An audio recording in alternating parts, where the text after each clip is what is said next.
Hi, I'm Steph. I'm so glad that you're here. I recently shared my 2025 February page reveal where I walked through how I created all of my February 2025 bullet journal pages. Now today, I'm going to take it a step deeper and share with you my specific February 2025 goals. I will walk through the whole process of how I set up each goal and put it into my journal as a way to hold me accountable and stay inspired. So thanks for being here. Let's get started. This is Journaled by Steph, a YouTube channel all about bullet journaling. Thanks for watching.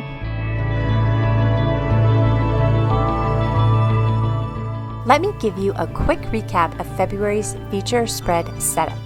You can watch the full setup, plus the setup of all of my February pages, in the page reveal video in my YouTube library, so go check that out if you're interested. This feature spread is a favorite of mine each month, and you'll see that my bullet journal art style leans heavily on magazine collage. I start with a small collection of magazine clippings that I've curated specifically for the spread, and after a bit of shuffling around, I use washi tape to place the collage where I want it. I used to glue the collage down, but I've recently switched to creating these peekaboo windows with tape instead. This lets me take full advantage of the space on the page, and you'll see what I'm talking about in a minute. I mentioned in my page reveal video that I love the 30-day time frame for goals and intentions. It's long enough to experience growth, but I feel like it's short enough to be doable. And since I change the goals each month, I'm not getting bored or overwhelmed. So now that I have the page set up, let's dive into my specific plans for February.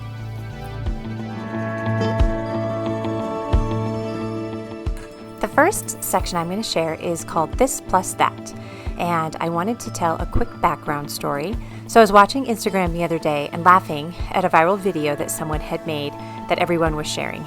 And in the video, she was joking about how hard it is to keep up with all the health recommendations out there. And she was very clever about the way that she talked about it, and I think that it got shared so much because it was just so relatable. It got me thinking about how easy it is to get bogged down in the rules that all the experts out there are prescribing for us, and how easy it is to lose sight of the big picture about what really matters. So I wanted to use some space in the spread to encourage me to keep things in perspective. I don't want to disregard the expert advice because I think that it's good, but I don't know about you. Sometimes it's easy to just feel like I'm trying to cram a bunch of rules and best practices into my life, and I could use some balance. So I set up this list to help. On the left, I have advice, and on the right, I have an alternate habit or practice that I also want to embrace. So it's not this or that, it's this plus that. Here's the list. Hitting a protein quota, plus sharing a meal together. Time blocking my day, plus being open and available. Lifting heavy, plus lifting others. Gratitude for what I have, plus giving away what I have. Moving more, plus praying more. Being a friend, plus being alone. And listening to my heart, plus listening to the Spirit. So I'm always really cautious about telling you what to do in your journal, but I will offer this as an idea. Maybe think of a similar list that you could create. Mine focuses a lot on health practices because that's an interest of mine, but yours could be about something totally different. The point is to create a visual reminder that encourages you to take a step back from all the advice out there and widen your perspective to include things that really matter. So try it out and let me know your thoughts. It's February, so naturally I wanted to include a Valentine-related intention. In years past, I have focused on the romantic side of Valentine's Day with marriage booster ideas, romance ideas, but this year I've been struck by the many hurts and challenges that are facing my friends and community right now.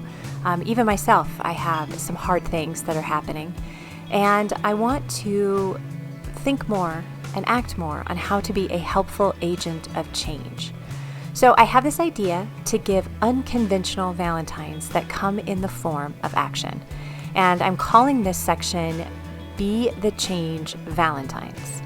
So specifically, I've identified 4 areas to focus on: healing, growth, giving, and advocacy. My intention is to pay attention to people in my life this month who could use these things and to reach out in small ways to help. This is something that I think is so powerful about a bullet journal, which is that we're so much more likely to follow through with good intentions when we create space for them and when we kind of visualize them. And that is exactly what I'm doing right now. It's not complicated. In fact, it's kind of artful, but it is so helpful. So for instance, I'm not particularly good at physical healing. I'm not a nurse like my mom. I don't naturally gravitate toward people who are sick or in need. But I do know that words, especially cheerful and wise words, can have a healing impact on others. So I may not be able to physically heal, but I can speak wise and cheerful words. And maybe I'll find occasions to heal in that way this month. Writing it down for sure will make me more attuned to some of those opportunities.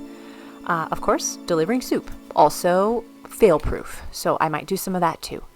I'm leaving a little space by each Valentine to jot down notes or experiences throughout the month, and I hope that this space overall prompts me to be more aware and intentional about how to love others.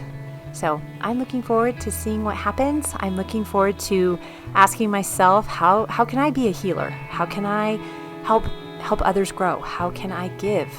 How can I advocate? And how do I do these things within my own strengths and within the realities of my busy day-to-day life? And like I said, I'm looking forward to seeing what happens. I think it's going to be great.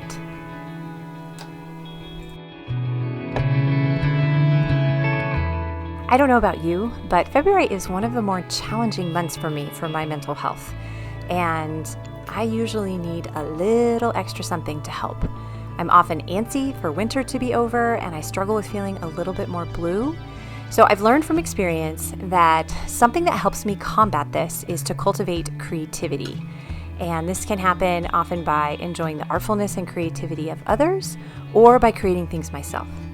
So for inspiration, I have created a short creativity mood booster list for myself. These are super simple things. Often I don't even have to go anywhere or spend any money, but it's a list that I can turn to if I need a boost. So here's an example of a few things. I have a Barnes & Noble field trip on there. Not very hard to do. I love to see all the new books and magazines.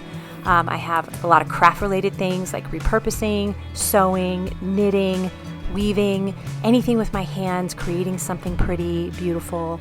It's just always a mood boost for me. I have singing and dancing, baking, and I also have dressing up. So that's just, maybe painting my nails or putting on something that's not leggings and athletic wear. So that is my super short list. If you struggle like I do in February, I would encourage you to create a similar type of list. Maybe instead of creativity for you, it's little celebrations or recipes or books or movies that you enjoy. If it lifts your spirits, I think it's perfect for a list like this. And I think this month is the time to have a list handy and to challenge yourself to check off one of your ideas whenever you feel like you need a February boost. So I hope it helps, and let me know if it does. We made it to the last section. I'm calling this my February glow up, and my intention is to counteract the drying and sometimes dulling effects of everyday life, especially in winter. So this list targets both the inside and the outside, and I've divided the section accordingly. So the top half are ideas to give me an inner glow, so like a spiritual glow. The bottom half helps with an outer glow. Here is a quick review of my ideas for both lists. So for the inside, I have read my Bible daily, memorize, pray for others, give gifts, smile often, and affirm verbally. You'll notice those are kind of others centered. For my outside glow list, my ideas include drink lots of water, use extra moisturizer, eat turmeric and ginger, use my therapy light, dry brush, beet and green smoothies, stretching often, enjoy citrus, and walk outside. And those are all things that I know from my history help me feel a little bit more glowy during winter. You'll also notice that I have included some habit trackers. The top one is for reading my Bible every day. I use the 1 Year Bible, so I plan to just keep doing that. The other tracker is for daily weightlifting sessions, so that always makes me feel really good in the winter. I know that your glow up list might look different than mine. But I would definitely encourage you to create one, whatever it may look like. I think a little inner and outer glow is a perfect prescription for February. Here is the full February goals and intentions spread. I'm so excited for these challenges, and I feel optimistic that they will make this month joyful and rewarding. And I think there's a lot of caring for others in these goals, and I didn't intend that, but I can't think of a better way to finish out winter. Well, that was it. Thank you so much for joining me. I am so looking forward to February and focusing on each of these intentions. I'd love to hear what your goals are for the month of February. Shoot me a comment, share your bullet journal inspiration. I'd also love to invite you to journal along with me. That is a free email subscription. And in that subscription, I share videos just like this before anybody else sees them, even before they publish here. I also share journal prompts, and I dive deeper into how I'm taking goals like what you've just seen and putting them into action throughout the month. So super fun. I would love to have you be a part of our journaling community. I'll link to the opt-in for that in this description. And until then, I hope to see you next time. Bye.